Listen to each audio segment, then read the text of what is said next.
Assalamualaikum warahmatullahi wabarakatuh, and good day to all my students. Today, in this video clip, I would like to say a few words about topic number one, which is introduction to e-commerce. First of all, we need to define what is e-commerce. Yeah, e-commerce, where the word commerce means trading, which means to exchange, right? And exchange. In this case, we are talking about an exchange of goods and services, as well as money, right, between buyers and sellers. And the E, right, represents technology, the use of the internet, the use of ICT to facilitate the exchange of goods and services, right, by the seller, and money being paid by the buyer for the goods and services that they get in return. Now, before I move on to talking about the rest of the topic, I want to stress that in an exchange, right, we always talk about the sellers providing services and goods, right, selling the goods and services to the buyer, and the buyer in return makes payment for the purchase. But I would like to also stress that besides these tangible things that we see in the exchange, it is also important for us to understand in the exchange we also have elements such as information. We also have an exchange in terms of value, right? What we call value proposition, in which the sellers provide in terms of the value or the satisfaction of the purchase of the products. This is also important, although this is what I call the soft elements of an exchange, but it is an important thing. And we all know that in trading, right, we also have this thing called the shopping experience, right, that the buyer seeks in terms of in the exchange. Now, one of the things that as we try to understand the topic of e-commerce, there are several ways in which we categorize businesses, right, engaging in e-commerce. Now, for a business to be considered, right, qualified to be considered as an e-commerce business, we look at three dimensions. One we call product, second we call agency, and the third is delivery, right? If any one of these three dimensions, product, agency, and delivery, if any one of these dimensions is digital, then that particular business is considered an e-commerce business. For example, if a business sells a digital product like movies, electronic books, digital pictures, software like antivirus software, or Android applications and so on, if it's a digital product, then this business is considered an e-commerce business.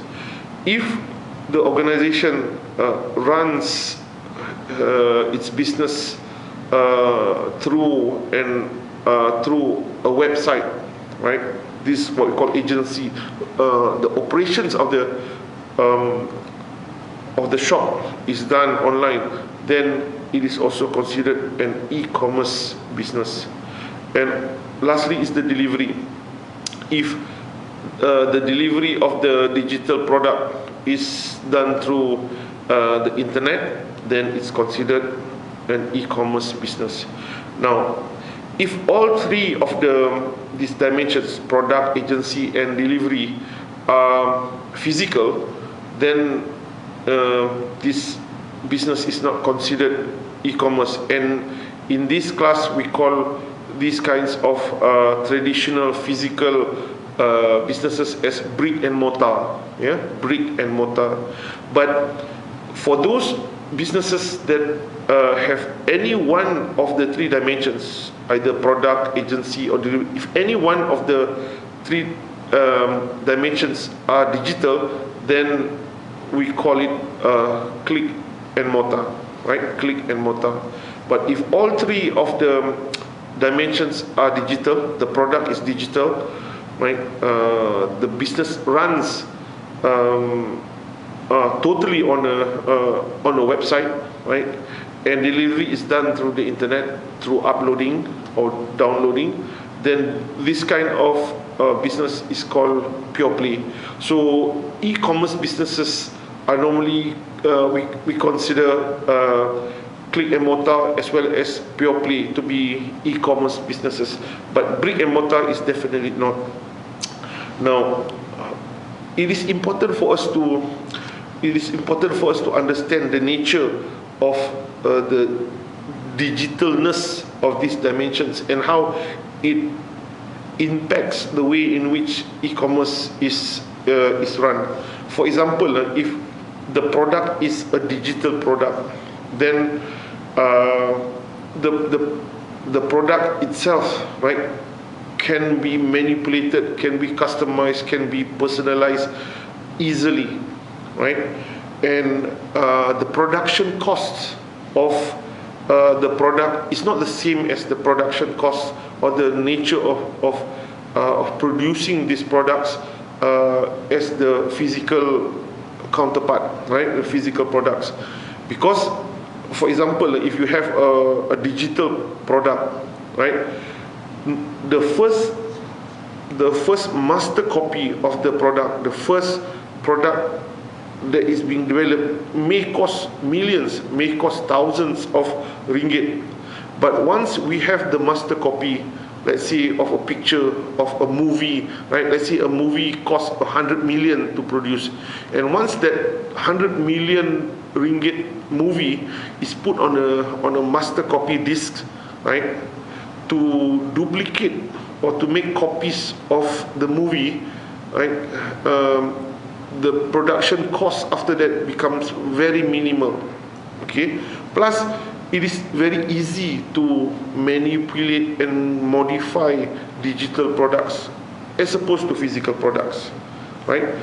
When you talk about agency, when you talk about running a business online, right?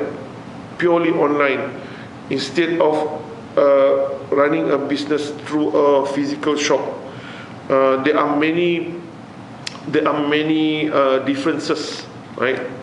That we need to understand. Yeah? For example, in a physical shop, when you start a physical shop, even before you get your first customer, you will already have to pay rental. You have to buy furniture. You have to buy the stock, the items that you're going to sell. So the upfront capital is a sizable amount, right? But if you are starting you're starting an online business, then we do not need to consider about rental. We do not need to purchase furniture, right? And all those things, the physical setup of a shop. And therefore the initial startup capital may be different, maybe less, maybe right, different in terms of the cost structure of an online shop. Plus, if you set up an online shop, right, you do not need to produce the products before it is being sold. All you need to do is to take a picture of the products that you want to sell and post it on the website. And only when somebody orders the product do you need to worry about producing that product. Okay, so there are differences. And in a physical shop, right, location is a very important factor for the success of running the business. That means location is very important. Where you set up your shop plays a big role in the possibility or probability of success. But in in an online shop, right, there is no physical location. What is important is internet access, right? Internet access, and to make yourself visibly noticeable in the internet. That is the more important aspect of running a online shop. And in terms of delivery, right, if you're talking about a physical shop selling physical product, a brick and mortar, not an e-commerce business, normally delivery is not an issue. Delivery is just cash and carry. People come to your shop, they purchase an item or items, right? They pay, and we put the items in a bag, and the customer carries the product out, right? And so it's cash and carry. But for an online shop, right, delivery is an important critical factor in an online business, right? If you are selling a digital product, then it is not an issue, because things can be downloaded, right, or uploaded to the customers' computers. But if an online shop is selling a physical product, then delivery is a factor in terms of the costs, in terms of the delivery time, right, in terms of the policy of how delivery is done. Remember, if products are fragile, perishable, then the onus is on us to make sure that the delivery of the product is safe, and that the products arrive to the customer in the way in which it is expected to arrive, right? Damages is our responsibility before delivery, right? When you deliver a product. So this is the reason why when we study e-commerce, we need to look at the nature of the product, the agency which is running the business, and the delivery. These are the three dimensions that we need to consider. If they are digital, then how does it impact the running of the business? Now, before I end this lecture, I would like to go through some of the unique features of information technology that plays a huge impact, right? Instrumental impact on the nature of running an e-commerce business. Okay, let's begin by this concept of ubiquity. Ubiquity means that the transactions can be done from anywhere, meaning to say there is no one fixed physical location where transaction can happen. It means to say that if you want to buy a product, you can be on a bus, you can be sitting in a coffee shop, or you can be in your house making the transaction, right? So more so today that people make use of mobile devices like digital tablets and smartphones and laptops that can be easily carried around. Ubiquity means, right, that transactions can be done from anywhere, and this is an important factor that later on I will explain to you about the trend about localization, the trend of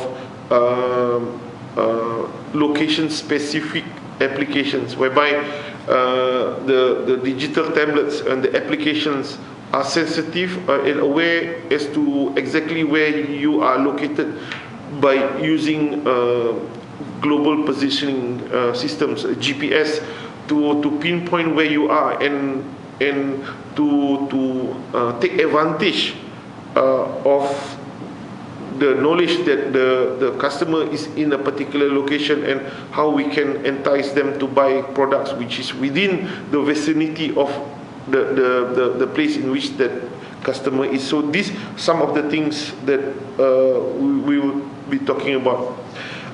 Secondly is global reach, meaning to say that if you are talking about a physical shop, then your physical location is fixed because the shop is is a fixed, is a constant, right? That means the market has to come to you, and your market, your market reach, right? Your customers normally will be people living in a particular radius of where you are at. But in e-commerce businesses, right, since customers interact through the internet, what is important is not the physical location, but the internet access, right? To see that a person from anywhere, right, from any country, as long as they can get internet access, right, and as long as they know our online location, right, our URL, it is theoretically possible for them to make a purchase from your shop, right? But we will talk about the complications of when we see global reach, that we shouldn't get too excited about the fact that anybody from anywhere in the world, as long as they have internet access, they can become your potential customers.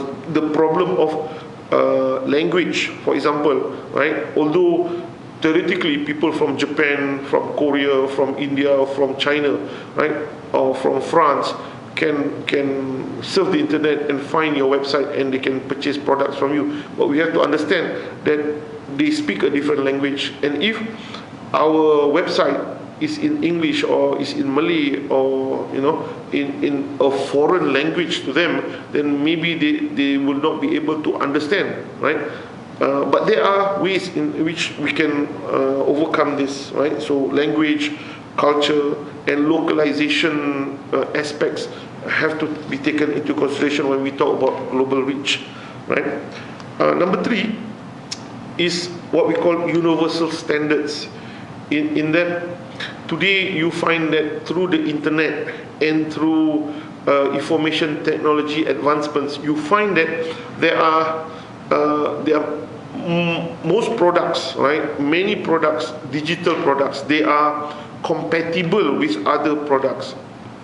For example, the camera that I am using, right? It is a digital camera, but later on when I finish taping this lecture, I will then download it onto my laptop, and then I will upload it into Unique, right? You find that there are laptops that where we keep our MP3 songs. We can actually download those songs onto our thumb drive, and from our thumb drive we can then connect the thumb drive to our cars, which has a USB port, and voila, we can then listen to songs, right, that we have downloaded from our laptop to our thumb drive to our car. So this is what we call universal standards, and more you will find that many disparate, meaning to say different electronic products, right, can now be connected to each other. That is a wonderful thing in terms of making e-commerce a success, because it opens up possibilities of mixing and matching and connecting different types of digital products to become a profitable service that is provided to online customers. The other thing that you have to understand is this thing called richness of information. The word richness of information means that more and more today, when you visit the websites, you will find that that the websites are rich in information in terms of the format that is being displayed on the screen. Previously, right, most of the contents are just words and numbers, right? But today, right, besides the information in terms of words and numbers, we have pictures, we have graphs, we have animation, we have videos, we have sound, voices of people, we have music, we have all kinds of different format in which information can be displayed and make attractive right? For us to watch and digest information from the websites. This is what we call richness of information. Richness of information refers to the multiple formats in which information can be displayed on the screen.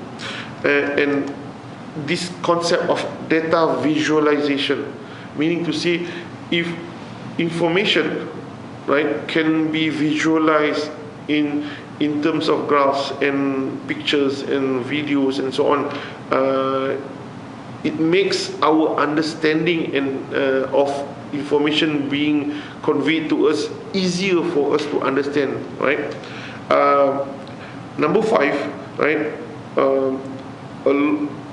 The trend today is interactivity between people in the internet, right?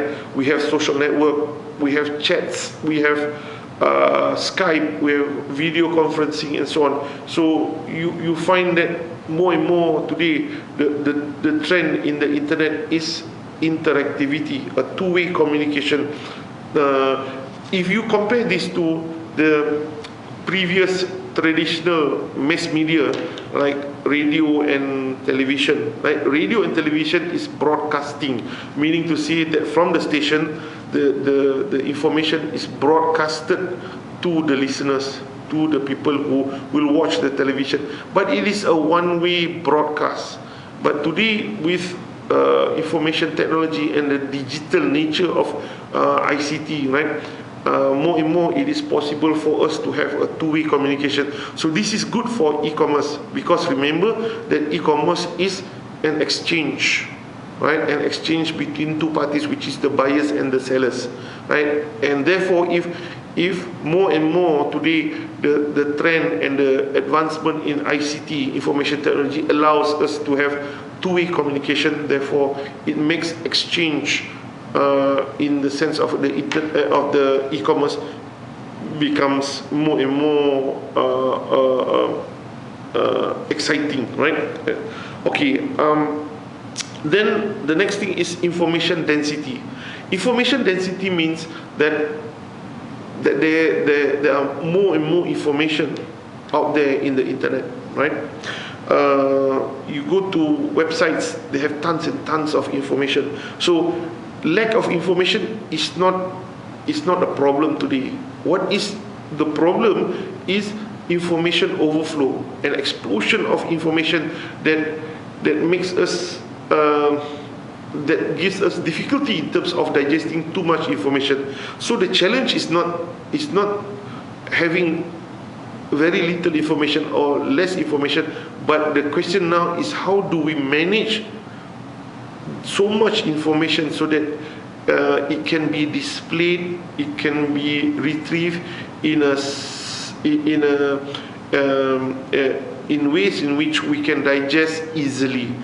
Remember I said about data visualization, right? This is one thing, by expanding and collapsing information on the screen, right? By using color coding, by using various techniques, right? The online businesses have to try to find ways in which they can make information digestible and easy for people to understand. Okay, so and then the last thing that I want to talk about is this thing called personalization and customization. In this class, right, customization means that products, right, and services can be tailor-made to individuals' needs, right? And the responsibility of the customization is on the seller. So more and more today, when you talk about electronic commerce, we are one of the value proposition, one of the things that attracts people to buy online is the idea that information technology can help sellers customize products for the buyers, right? And then we talk about personalization. Personalization is the same thing, but in this case we are talking about the buyer themselves, right? customizing the products that they have bought.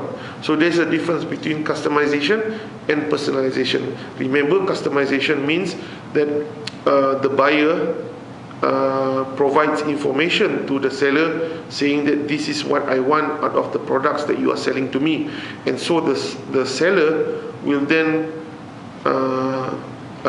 make modifications, right, and design the product to suit the demands of the buyer. Good example is if you go to a boutique or tailor and you say you want to make a shirt for yourself or a blouse for yourself, and you talk to the tailor, and the tailor will then measure your body, and then you will then choose what clothing material that you want, and how many buttons you want, and how many pockets you want, and so on.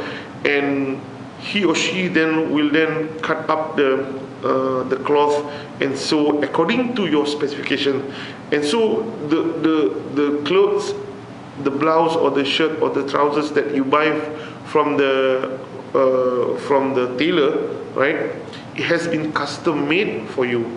Now when you talk about personalization, we're talking about buying a product that allows you, once you have bought the product, to customize. That means the customization is done by the buyer. A good example is buying a handphone. When you buy a smartphone, right, it comes with a standard setup inside. But once you have bought it, right, you can customize or personalize the ringtone, the theme, the menu, the alarm, the color, the font,